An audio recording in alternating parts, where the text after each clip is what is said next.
Last week, after Trump's inauguration, Washington, D.C. played host to a women's march attended by, well, a lot more people than attended the inauguration. Oh, I actually thought you were going to make the obvious joke, attended by a bunch of women, because that actually would have been a lot funnier than what you just said. I'm not here to tell you how to run your show or anything, I'm just saying. Of course, this resulted in many comments of, why didn't they vote? Maybe if they put this much effort in beforehand, their side would have won the election.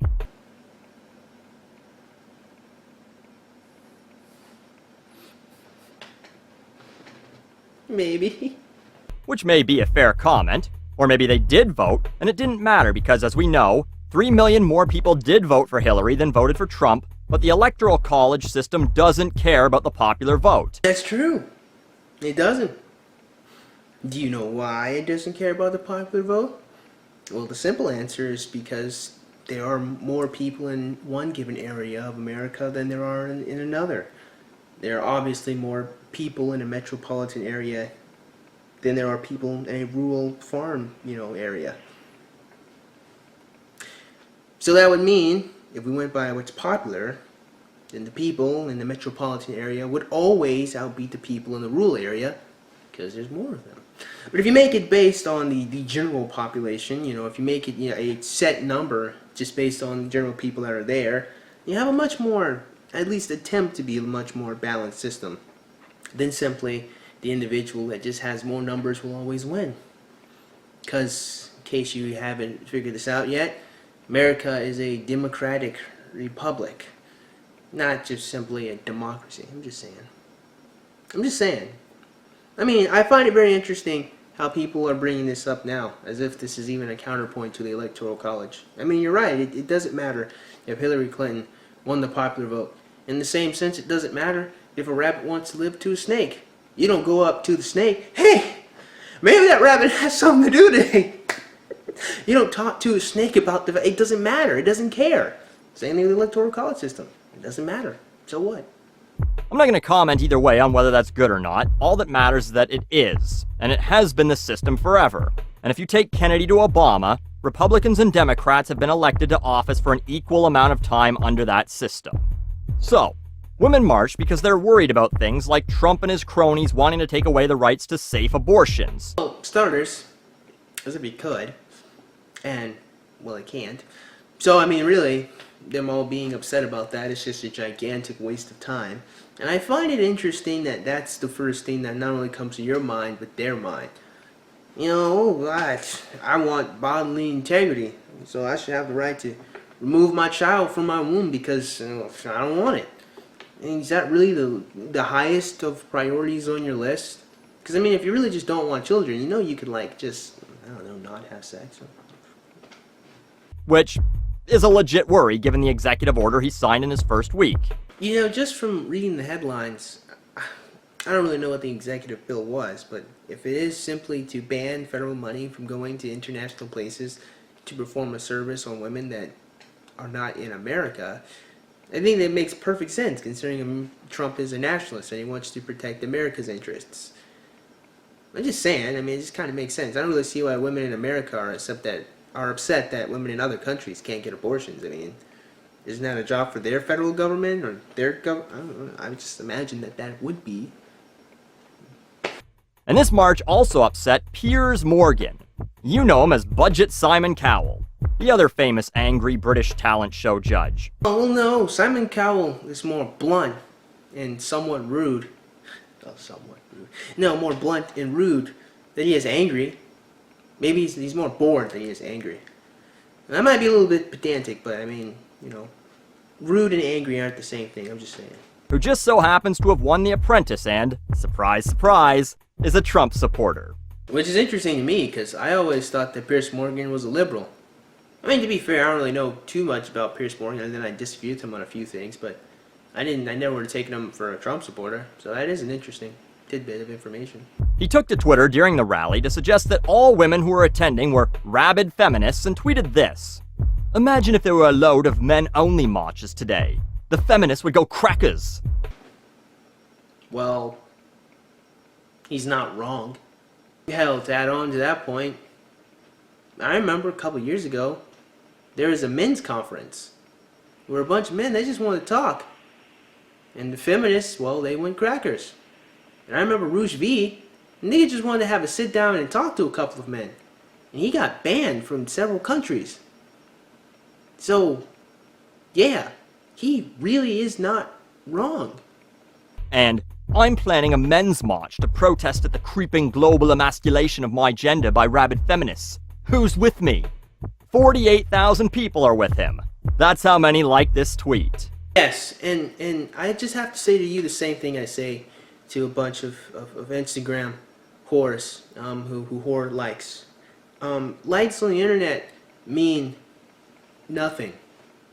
A like on the internet is essentially, now hey, I acknowledge you. That's it. That's what a like is. It's just, hey, what's up? That's all. I mean, it doesn't really mean that 48,000 people are going to show up in March. It just means, yeah, I thought this was funny, yeah. So, hey, that's a funny idea. Oh, maybe I might do it, if I had free time. They just liked it. It's just, that's nothing really to even, what even is the point here? Someone on the internet liked something, yeah.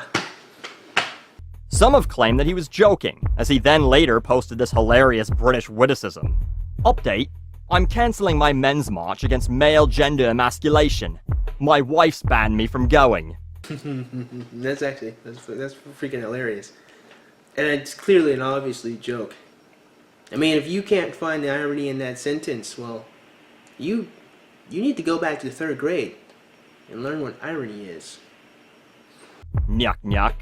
And though he made some decent points during his Twitter rant, commenting on the extremism of Madonna, who claims she's thought about bombing the White House, which by the way only Madonna could say without being brought in for questioning/tasering. I would argue that only famous people who clearly are just being inflammatory would be able to say that. Usually.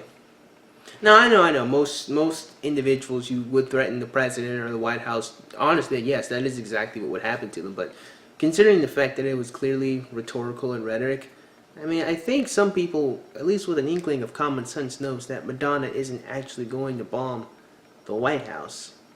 I mean, it's freaking Madonna. I'm just saying. The part that's laughable is the creeping global emasculation of my gender. This isn't a joke. This is what he thinks. This is what many men think. And to that I say, not very manly to be afraid of that, if you ask me. Nigga, do you possess an inkling of self-awareness? Like, do you listen to the words that come out of your mouth?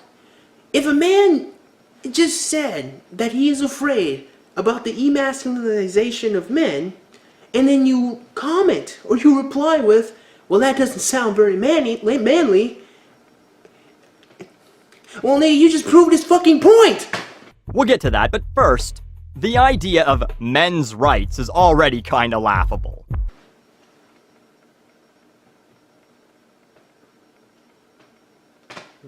Come on, dudes, I'm not gonna be check your privilege guy. Not every male is getting dealt a great hand in life. Right at this very moment, there are thousands of homeless dudes simultaneously shitting in bushes all across North America. But overall, we're doing pretty good. Perhaps in America, perhaps if you're single, if you've been divorced, well, there's a gigantic chance that you probably won't be seeing your children anytime soon. Or at all. And what's even worse for the wear is that usually your child will get upset with you like that was your fault. And there ain't really much you can do about that. You just kind of got to deal with the fact that you can't see your children, and they're going to resent you for it.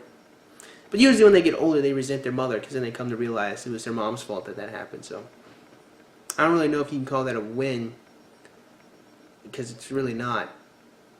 It's just kind of shitty, For example, did you ever stop to think about why women are allowed to vote? Because there's like nothing in the U.S. Constitution that bans them from being able to vote. I just knew that there was just laws that really stopped them from inheriting and having property. And even then, those laws weren't even that strict, because there are lots of women that actually did end up owning property in the past anyway. So, no, I don't really wonder at all too much. I mean, there's nothing that ever stopped them from being able to vote. And considering the fact that 15 states allow women to vote before the ratification of the 19th Amendment, again, there really wasn't anything stopping them from voting. And even then, before that, those states even ratified that and allowed women to vote. I mean, any woman that did end up owning property could vote, because voting was just a wealthy privilege thing. It wasn't really a right that most people believed everyone had. It was a right people believed only individuals who contributed to society could have. Good, huge distinction, by the way. Because men said it was okay. Not to take anything away from the women who pushed so hard for it. No, you can't backtrack that one, young man. You said it, and you're not wrong. I mean, yeah, exactly. So, I mean, a bunch of women feel proud about their ability to vote, but that shit came from men. Hell, what's even more interesting, I find lots of women are proud about being mothers, but even their children came from men too. Isn't that a funny thing? I'm just saying. A lot of the things women have were created by men. I mean, hell, to even supplement this further point, the mere fact that America is even a thing that it is, well, that's because of men too. And hell, even the houses a lot of people live in was usually built by men. Most of the food you eat was grown by men. If you're trapped in a flaming fiery building and someone comes and rescues you, chances are that nigga's gonna be, well, a man. I'm not saying that like women should cast their undying love and affection for men, I say foreverdom. Like there's no evil men, because they are. But what I am saying is most of the shit that you have comes from men, so you should have at least some type of appreciation for it. I mean, feminists really have to appreciate men, considering it's men that allow women to vote, so. But the Senate in 1919, entirely composed of men, voted on the 19th Amendment. They could have just said no. What would women have done? Voted for different senators? Oh, right. Kind of fucked up when you think about it, right? Not really, because if you had even more information, you'd realize that, one, voting privileges was for wealthy people. If you really want to think about something that's fucked up, did you know that there were lots of men who were drafted into armed combat that never had the right to vote? Yeah, men that died never being able to vote for their country. Women didn't have to go through that shit. Women still don't have to go through that shit. So, I mean, yeah, I guess it does somewhat kind of suck that a bunch of women had to wait for the 19th Amendment to be ratified, and actually, no, they didn't, but it may kind of suck, but considering the fact that, one, hardly anybody could vote, that's number one. Number two, when men were allowed to vote, they had to sign up for the draft, and number three, women got the ability to vote because they fucking asked for it. And it doesn't really suck all that much, just in comparison. I'm just saying. And yes, I get that there are things that aren't overly equal for men. Most of them brought on by their fathers and their fathers' fathers. Well, okay, Moses. Isn't that something I should be saying, with this beard? For example, men's rights activists are upset that in a divorce, women almost always get the child. Well, maybe if society hadn't decided that women are the ones who are supposed to take care of children for the last, several thousand years or so, maybe they wouldn't rule that way in most cases. Well, interestingly enough, originally that's actually not what happened in cases of divorce. What originally happened was men would get their children. It was actually the tender years doctrine, which was created by a feminist, I forgot her name, which created the precedent that women will get their children after in the case of a divorce. In the original tender years doctrine, it was a child between, I think, infancy, 0 years old, 0, to 4 years old, right? Usually, that's what would happen. But the father originally used to get his children. And the reason why is because, he was the one that had, a job and money and, a house that he probably literally, built, And so that being said, though, I mean, the thing that happens now is that women will be able to get the children a divorce even when they're unfit. And some women will even lie and say that the man molested their children in order to get a better case in court. Don't you think that's a little shitty and terrible? I'm just saying. And I think it's even more interesting, the fact that there are men complaining about the fact that they can't see their children, and you just kind of, slide that off to the side as if men's feelings to their own offspring matters not.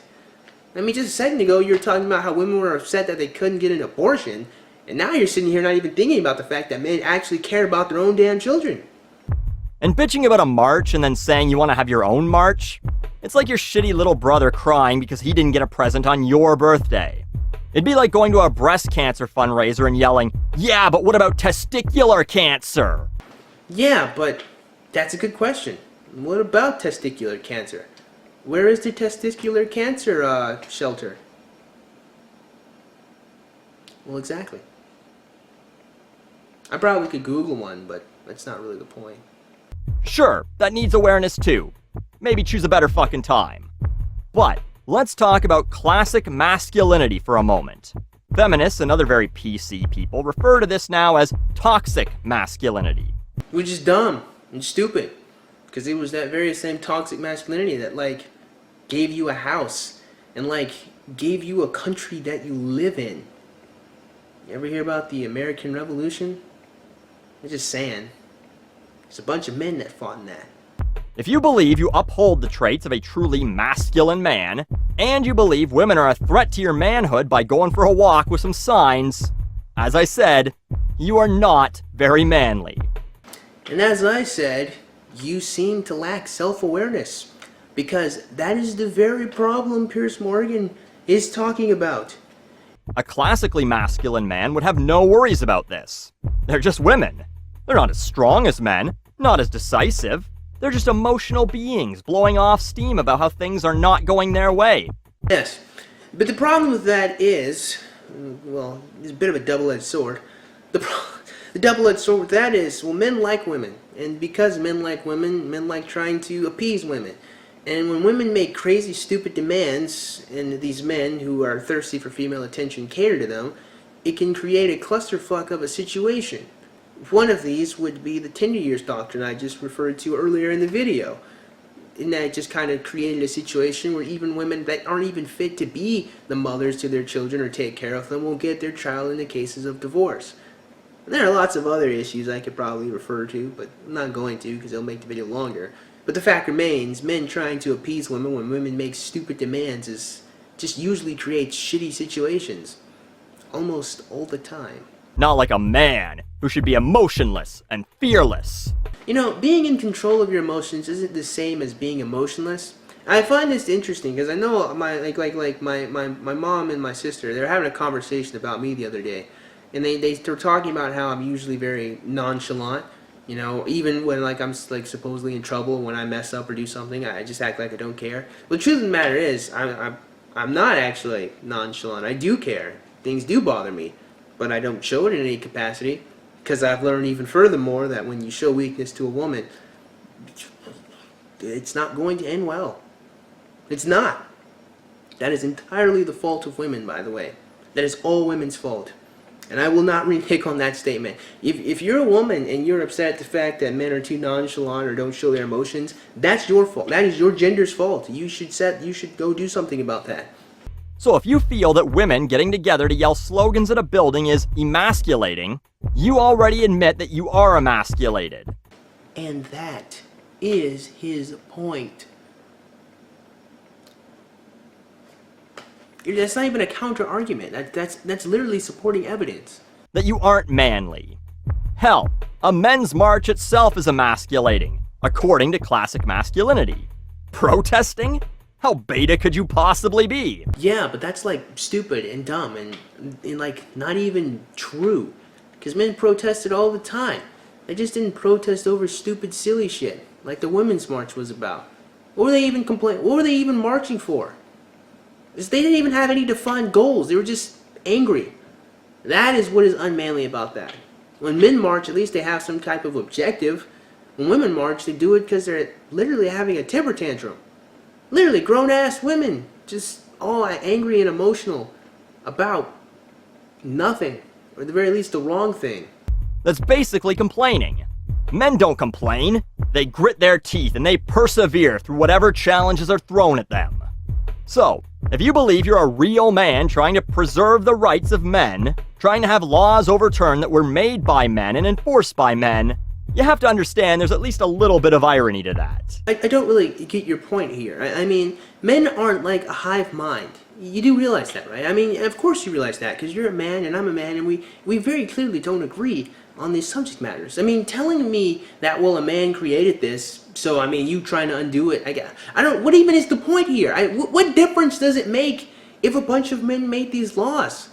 I mean, I've always wanted to pose this question to feminists because I always thought it'd be an interesting question. But the question is, if the patriarchy was created by men, however, its entire design only worked for the benefit of women, would that still be a shitty thing? I would love to ask a feminist that question, considering that is exactly how the patriarchy works. If men are the ones going out and fighting, you know who's not fighting? The people with vaginas over there at home, waiting. Or not giving a fuck about the fact that men have gone out to go fight a war.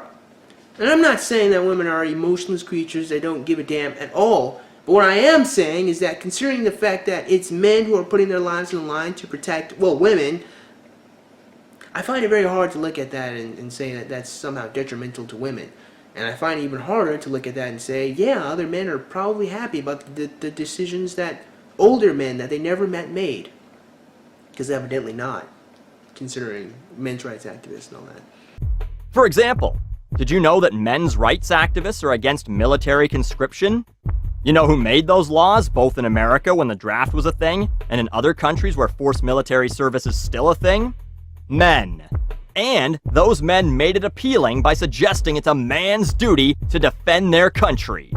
People who dodged the draft in the US were considered cowards, not real men. So, I know that empathy isn't really a manly trait either. Who says that? You feminists say that. Women that are way too far up their own asses say that. But that's such a ridiculously stupid thing to say. Men don't have empathy. It's equally as dumb as saying men don't have emotions. I'll repeat myself. If you're a woman and you're like, men just don't show me how they feel, it's because of you. Because you don't let them show you how you feel. Because almost like every time a man shows a woman how he feels, you know how a lot of women react? Get angry, get upset, or they mock him. So why would a man show the way he feels to any woman? I just wonder, I'm just asking. Just asking the question. But you can at least have a little when you see that men make laws that decide how women should live, and why women feel it's a men versus women thing. And yes, there are radical feminists who say stupid shit. Just like there are the red pill popping bros of the men's movement that are cringy as fuck. You know, it's almost like people can just be dumb. Never would have thought. But you want to know the difference? The difference is when the red pill bro fuck guys say stupid shit, people call it stupid. When feminists say stupid shit, people clap and they march and they write bills in order to support that stupid shit that was very clearly and obviously said. Oh, for example, the yes means yes consent laws in California. I rest my case. And do you think I'm a traitor to my gender for saying these things? No, but I do think you're wrong. If so, you're also not a classically masculine man. Clearly. A true man has to protect their women. They're just dainty, fragile things that we need to defend so they can sire more heirs for us, after all. You know, to be completely honest, I don't really think a lot of men ever really looked at women that way. I just think a lot of people say that men looked at women that way. But I think men actually, if anything, overestimate the value of very many women that they meet. I mean, seriously. I've seen men jump over their best friends to get to some pussy. I mean, that personally happened to me. A couple of times, actually. A lot of times, actually, now that I think about it. Yeah, just in my experience, men seem to overvalue women. They don't really seem to think of them as just these weak, fragile creatures. If anything, they think of them as the greatest thing to ever happen to mankind. And they desire to have a woman of their own in order to make their life better. Seriously, and I'm not even being sarcastic there. That's just the truth, honestly. Which is why we wouldn't let them fight in wars in the first place. Or, maybe, now just maybe, with a little bit of common sense, you'd realize that physically women are not as strong as men. And I remember someone who was on the Steven Crowder podcast a couple months ago made probably one of the greatest counter-arguments or points I'd ever heard about this topic. But he said, I mean, we have different leagues for men and women's basketball. You know, we have different leagues for men and women's golf, for men and women's tennis, and men and women's gymnastics. Actually, I think gymnastic is equal. I think. I could be wrong there. But the point is, we have different divisions in most sports for men and women. However, all of a sudden, when it comes into armed combat, the most physically intensive thing you could do, when literally your life is on the line if you can't perform, we then think, no, yeah, we should just have women go out there and fight with other men. That makes so much sense. I mean, like, if you actually stop and think about that, you realize how fucking absurd that sounds.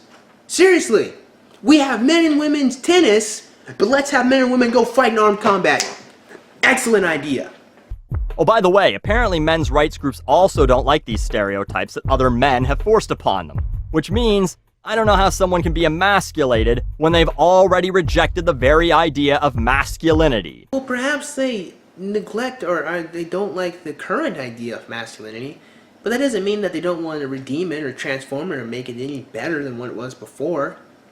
I mean, just because you don't like how something currently is, it doesn't mean that you want it to go away completely. Maybe there are some things about masculinity they do like, and maybe there's some things they do want to change. So it's not really a good counterpoint. But Piers, you should have your little men's march.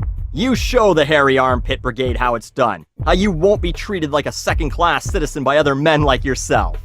We will overcome ourselves, and we won't be emasculated by these women who dare to ask men to be allowed to make their own decisions. You're a hero, Piers. Who knows where men would be without you? Oh God, maybe men would only make up like 95% of the CEOs of Fortune 500 companies. You want to know what I find to be the most interesting thing about a lot of men that seek wealth and power? And I fuck you not, my friends. I fuck you not. But a lot of men that seek to have lots of fame and fortune are doing it so they have easier access to women. If you think men having a bunch of money and wealth is a great thing, then you must think that men having a bunch of money and wealth is a really fucking great thing for a bunch of women that don't have to do shit to get it. Then what? 94%? More than that, that's still really a silly thing to say, concerning the fact that even if it's mostly men that have a bunch of money, who felt like they had to get that money in order to have value to women, by the way, I'm just saying. Even if that's the case, there's still lots of men that don't have a bunch of money. I mean, again, women can literally just like find a man that's willing to take care of them. There's just some woman, I don't know, that just works at fucking IHOP. Can go sleep with the rich guy and become his sugar baby. Just some average chick from fucking IHOP. Just the other day I did a video about how these average girls on the internet just fucking promised to have a sex tape or get naked on the internet and got millions of subscribers and money off of that. They didn't do anything hard. They didn't do anything difficult. They just existed. I mean, seriously, I mean, being a man, your life is dedicated to trying, and if you fail, well, it's not like anyone's going to help you out. Case in point, the homeless men you were just talking about earlier. But I mean, at least with a woman, at least you have value for being. It's just a slippery slope until we're all indentured servants to women. But thanks to real masculine men like Piers Morgan. Honestly, I have to say, the saddest thing about the way masculinity is currently viewed is that it's viewed as what is beneficial to women. Usually when you're referred to not being a real man, it's because you don't present any value to women. And a lot of these men certainly do feel that. And that's part of what Piers Morgan is saying about the masculinization of men. They try to transform and become these sensitive, fluffy people, or these sensitive guys that kowtow to the whims of any woman, that any woman says is law, and that they should cater to make them happier. And honestly, that just kind of makes women miserable, because a lot of women don't know what they want. So trying to give them what they want when they don't know it, it's just counterproductive. That's another video for another time. The point that I'm making is that I think Piers Morgan has a point. There are a lot of men that are kowtowing to women and just trying to be what women want them to be, and it just makes them miserable. And maybe there should be some resurgence of masculinity, or at least some new idea of masculinity to give these men some kind of hope, and give these men some kind of idea of themselves. That isn't just all about being what women want them to be. I'm just saying, I think he has a point here. I don't think Piers Morgan has a point in everything he says, but here, I think he has a point. And you complaining about the fact that men feel bad only just kind of adds more credence to the fact that men can't talk about the way they feel. You're commenting about the fact, you were literally in your very video, you're talking about how men are supposed to be stoic and unemotional. And then when men try to be emotional, when men try to talk about their feelings, you mock them. I don't know. That's some female shit right there. I'm just saying. It's pretty feminine. Like, I mean, and that's not even a joke. I spent this entire video saying that's not even a joke, because I'm not joking. It might sound inflammatory, but yeah. I don't know. I'm done. He's done, I'm done. With that being said, man, I certainly hope you guys enjoyed today's video, and if you did, man, go ahead and click the like button. Yeah, shoot, go ahead and click that subscribe button. Comment in the comment box below, and as always, you guys have yourselves a great day. I'll see you cool cats soon. Adios.